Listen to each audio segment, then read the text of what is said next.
To jest taka dość trudna rola, kiedy mówi się jako jedna z ostatnich osób, bo właściwie mogłabym powiedzieć, no, zgadzam się z przedmówczyniami, także dziękuję bardzo. Ale zacznę chyba od takiego rozruszania się, czyli coming outu. Wcześniej zostałam zapowiedziana jako ta, która robi to i śmo. Ja nie jestem żabą z sercem, ja jestem chomikiem w kołowrotku, który właściwie bardzo często zastanawia się głównie, jak się zatrzymać, i to zaproszenie, a zarazem bycie tutaj przed wami, ale z wami przez dłuższy czas tego dnia, to było takie trochę wstawienie patyka w szprychy i patyka w to kółko, które przez cały czas się kręci, ponieważ na samym początku, kiedy dostałam zaproszenie na ten zlot, odpowiedziałam, że nie mam czasu. I właściwie to jest najczęstsze zdanie, które wypowiadam. Wiesz co, nie mam czasu, spotkam się z tobą jutro. Nie mam czasu, dlatego że, no właśnie, przecież robię doktorat, gram w barakach, jak państwo słyszeli.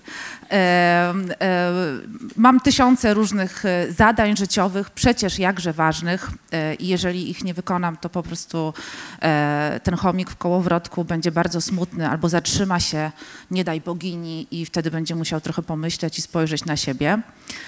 I ten mój coming out to nie tylko kwestia kołowrotka, ale w ogóle strachu, który poczułam, kiedy jednak zgodziłam się na to, żeby być tutaj z wami, chociaż chciałam być od początku, ale no właśnie, musiałam zadać sobie pytanie, na ile nie mam czasu, a na ile nie mam czasu go dla samej siebie, żeby zrobić pauzę i stopklatkę, jak w dawnym wideo w domu naszych rodziców. Wiedziałam, jak to miejsce wygląda i wiedziałam, że to będzie dość niekomfortowa sytuacja, kiedy ja będę panią przemawiaczką mądralińską, która ma tutaj powiedzieć państwu, jesteście zwycięzcami, i zagrzać do walki, kiedy czasami, szczególnie w okolicy końca stycznia, do tej walki nie ma siły. I ten coming out polega też na tym, że wcześniej mówiłyście o tym, że to jest czerwony dywan, a my jesteśmy tu superstar, które teraz powiedzą, co zrobią przez najbliższy rok. No, to mnie bardzo jakoś demobilizowało do tego, żeby właśnie być dzisiaj taką waszą cheerleaderką, ale może zaraz się w nią zamienię. I pomyślałam sobie, że aby w jakiś sposób tu się udomowić, to pomyślę, że ten dywan to nie jest czerwony dywan, tylko dywan w domu moich rodziców. I my w ogóle jesteśmy w takim typowym, dużym pokoju polskim, meblościanka, ława, ciocia z wujkiem, plazma oczywiście. A ja na tym dywanie w rajstopach przyszłam i ciocia z mamą mówią, no Sylwia, nauczyłaś się jakiegoś wierszyka? No tak, no mam w sumie 36 lat. Nauczyłam się kilka wierszyków w swoim życiu.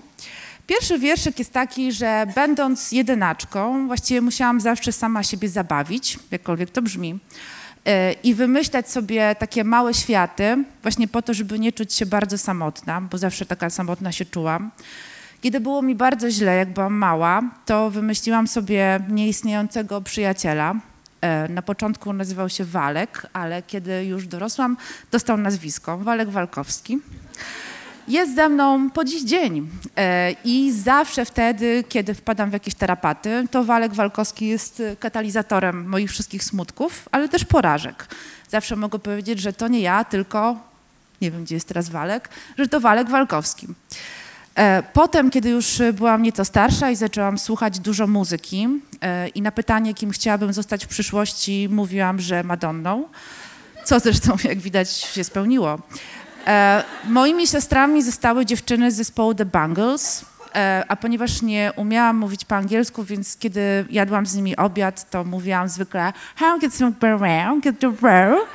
znacie ten angielski.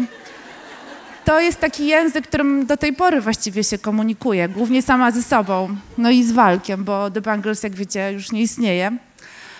Ale te wszystkie małe światy i ci wyimaginowani przyjaciele i przyjaciółki nauczyły mnie tego, że mogę liczyć tylko na siebie.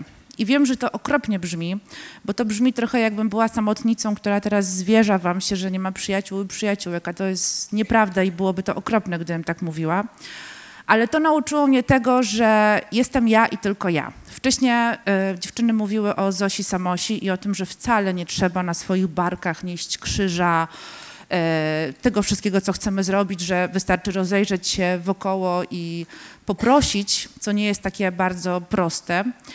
Ale mi paradoksalnie to poczucie, że jestem sama czy samodzielna, daje niesamowite wytchnienie i spokój.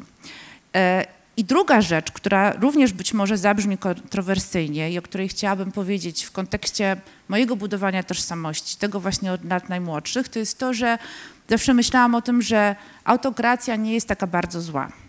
My zwykle, mówiąc autokracja, mamy na myśli dość pejoratywne skojarzenia firmy PR-owej, imidżu, wykoncypowania swojego wyglądu, swoich poglądów i tego, co robimy.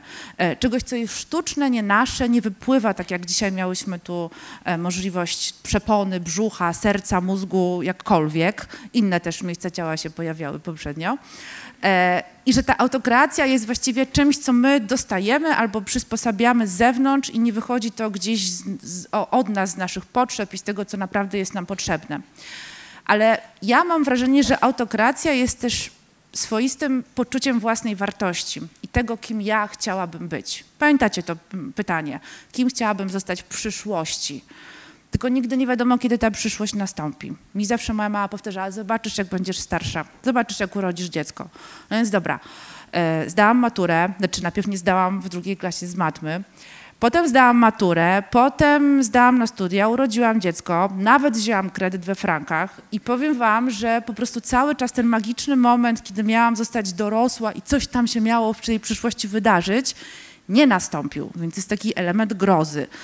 Być może kiedy Walek Walkowski się wyprowadzi z mojego domu, to wtedy właśnie będzie ta mityczna dorosłość i wtedy moja matka na chmurce po prostu powie, mówiłam ci. Ale dopóki to się nie zdarzy, to ta autokreacja, samoświadomość i pewnego rodzaju, no powiedzmy to i nazwijmy, buta, egocentryzm, whatever, nieważne to jest, moje poczucie wartości i tego, że ja jestem w stanie gdzieś w głębi swojej też niepewności i tego strachu, z jakim przyszłam na ten właśnie dywan w dużym waszym pokoju, powiedzieć sobie, że ja wiem, co robię. I to jest coś, co towarzyszyło mi w bardzo wielu ważnych dla mnie momentach, teraz się mówi projektach, ale tak naprawdę wymyśleniach, które ja sobie wymyśliłam i miałam siłę na to, żeby z moimi koleżankami, najczęściej to były koleżanki, kontynuować. Myślę tu przede wszystkim o założeniu Fundacji Mama. W marcu tego roku będzie 10 lat, od kiedy istniejemy i od kiedy działamy, więc to jest dekada tak naprawdę walki o prawa matek i prawa rodziców w Polsce, kraju pozornie prorodzinnym, niezależnie od tego, jaki rząd mamy. Więc jest to walka tak naprawdę z przepisami, ustawami, ale w dużej mierze mentalnością i stereotypami, które rządzą zarówno naszą kulturą, jak i społeczeństwem, jak i nami samymi, matkami. Ta buta i taka pewnego rodzaju pewność siebie dawała mi siłę, żeby iść do prezydenta, żeby iść do ministrów, żeby iść do przedstawicieli i przedstawicielek wszystkich partii parlamentarnych, które przez te 10 lat się przepatoczyły po ulicy Wiejskiej. To jest w dużej mierze też pokłosie tego, że od myślę 14 roku życia byłam bardzo mocno zaangażowana w środowisko punkowe, gdzie według starej, dobrej zasady DIY, zrób to sama, sam albo wcale, po prostu trzeba było wziąć mopa albo trzeba było wziąć gwóźdź i przybić śmierdzącą wykładzinę, aby odbył się koncert czy ciekawa debata. I to takie poczucie, że wszystko zależy ode mnie i ja naprawdę wiem, co ja robię, chociaż mam 14 lat i właśnie nie zdałam, to sprawiło, że gdzieś w jakimś sposób zostało to poczucie we mnie i to jest coś, co dawało mi pewność siebie, a naprawdę nie jestem fafa, rafa, hej do przodu, dziewczyna na drzewie, nie jestem Cecylią Malik, nie jestem odważna i taka, która zawsze była pierwsza przed szereg i na apelu, wręcz przeciwnie, raczej ostatnia ławka z obgryzionymi paznokciami, ale to poczucie, że wiem, co chcę zrobić, dawało mi siłę na to, aby walczyć nie tylko o siebie, tylko właśnie przede wszystkim o te osoby, które w różny sposób i z różnych powodów nie mają możliwości tego głosu, bo na przykład nie mieszkają w Warszawie blisko telewizji śniadaniowej, albo nie mieszkają w Warszawie blisko Sejmu, gdzie można iść na wysłuchanie ustawy. Czyli w pewien sposób wykonywałam robotę za nich, ale po pierwsze wydawało mi się, że to jest doświadczenie, chęć, potrzeba nie tylko moja, ale większej grupy osób, a po drugie, no właśnie, miałam to poczucie, że naprawdę wiem, czego chcę, tak samo jak moje koleżanki. Myślę, że też ta postawa, mówię o autokracji, chociaż nadal czuję, że być może jest to słowo, które odrzucicie w jakiś tam sposób, bo jednak się źle kojarzy, ale myślę, że ta postawa też w dużej mierze pomaga mi wykonywać ten zawód, który wykonuję już od ponad 7 lat, bo jestem jedną z tych osób, która utrzymuje się w kraju Polska z pisania, z tworzenia. I wiem, że jest to niesamowite szczęście i dar, na który zapracowałam, lecz jednak szczęście i dar, który bardzo mocno doceniam. Nie wiem, jak długo będzie trwał, ale cieszę się każdym momentem tego, że mogę żyć i dostawać pieniądze z tego, co lubię robić, co nie jest takie częste. Jednocześnie mając w sobie takie poczucie, że to, że ja wiem, czego chcę i to, że ja wiem, jak mam pracować, może być też doświadczeniem wielu innych osób. Wcześniej była mowa o tym, że nie jesteśmy same, nie musimy robić wszystkiego same i że obok nas zawsze znajdą się pomocne osoby. Głównie kobiety w tych sytuacjach, w których rzeczywiście potrzebujemy tej takiej girl power czy siostrzeństwa, jakkolwiek je nazwiemy. Zawsze wydawało mi się, że jestem z tych osób, które... Kojarzycie takie teledyski hip-hopowe, że stoi koleś napakowany na początku, a za nim pół osiedla w kapturach, tam trawa, laski, trzepak. No więc, że cały czas ja za sobą mam mnóstwo tych dziewczyn, które stoją i mówią oh yeah, tylko spróbują ruszyć. I wydawało mi się też zarazem, że jeżeli miałam taką możliwość, no bo wiem, czego chcę, bo mam to szczęście, bo sobie je wypracowałam, że stoję gdzieś na samym początku w takiej pozycji właśnie z łokciami, żeby dać możliwość i miejsce innym dziewczynom, że to jest tylko kwestia chwili, jak one do tego właśnie z tego dużego pokoju, living roomu wyjdą na ulicę, wyjdą na łamy gazet, nie tylko kobiecych, ale tych tak zwanych społeczno-politycznych czy opiniotwórczych, wyjdą na debaty, wyjdą na dyskusje, założą organizacje pozarządowe, wejdą na barykady, cokolwiek, że to jest tylko kwestia tego, że ej dziewczyny, odwrócę się i one tam będą, chodźcie, chodźcie, zrobiłam wam miejsce. Ale wiecie co, bardzo często jest tak, że odwracam się, owszem, one tam stoją i mówią, super, ale wiesz, no po prostu musimy wyjść. Albo, Jezu, super, fajnie mówisz, wiesz, tak dobrze mówisz, zawsze wiesz, co powiedzieć, też bym tak chciała, no to cześć. I okazuje się, że to nie jest spisek systemu i zły patriarchat, który przyszedł i po prostu wziął nas za gardziel i włożył do gardła coś, co uniemożliwia nam mówić. To jesteśmy my same, które mamy tę gulę, nie wiadomo skąd, czy z tego dywanu, z pokojów rodziców, może dziadków, nie wiem, pokoleniowo, matrylinarnie, patrylinarnie, jakkolwiek, czy od koleżanek, kolegów z klasy, którzy dali nam wycisk w odpowiednim momencie i nam to zostało, bo nas skrytykowali, jak właśnie na apelu szkolnym coś nam nie poszło. Czy jest to nasz własny bagaż, który żeśmy sobie niczym ten chomik w kołowrocie wytworzyły w rozumie, a często po prostu gdzieś w ciele, bo jest całe zablokowane. Dość, że kiedy stoję na początku i mam tak te łokcie, to was tam zazwyczaj nie ma. Więc jeżeli mogłabym po prostu niczym ten właśnie kaznodzieja, który teraz Kaszpirowski, Adin 2, 3 wam powiedzieć, to żebyście tam stały i dzięki, że tam jesteście, ale chodźcie też na scenę. Jakbym mogła was teraz poprosić, żebyście weszły na scenę, na ten pokój.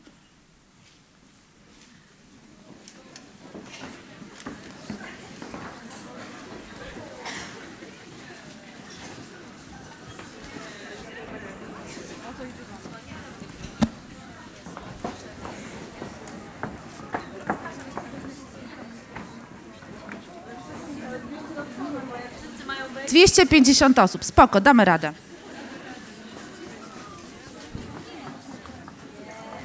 No chodźcie, chodźcie, bo tu zaraz bańki polecą, będą chrząkać z boku. Dawać, dawać.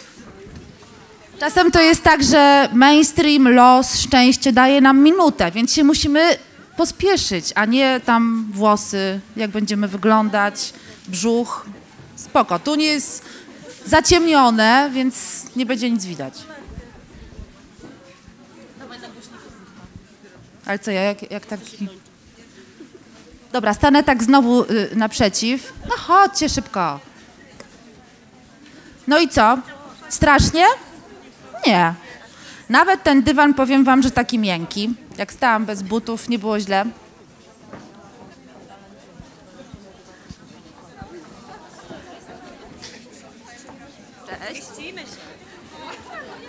Przede wszystkim tak, jeśli miałabym podsumować tę sytuację. Mieścimy się i się jeszcze zmieścimy, jak dacie radę tutaj. Więc naprawdę to nie jest tak, że w debatach publicznych, w wystąpieniach przed tłumem, w pisaniu felietonów, w graniu w kapeli albo robieniu czegokolwiek jest tylko miejsce na jedną, góra, dwie dziewczyny, z czego muszą mieć, nie wiem, kolorowy włos albo niczym Agnieszka Chylińska krzyknąć coś ze sceny brzydkiego. To nie jest wakat, to nie są paprotki, to nie jest możliwość i miejsce na to, żeby były dwie, trzy, które w waszym imieniu będą mówić, domagamy się praw kobiet. My wszystkie mamy taką samą możliwość, jak i ja wlazłam na tę scenę, tak i wy możecie to zrobić. Scena, jak widzicie, wcale nie jest hen wysoko. Czy było trudno? Nie.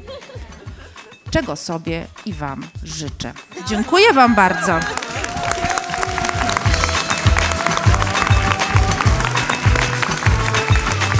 Pewnie wam powiedzą, że musicie zejść ze sceny, ale to jak zespół kombi, więc po prostu...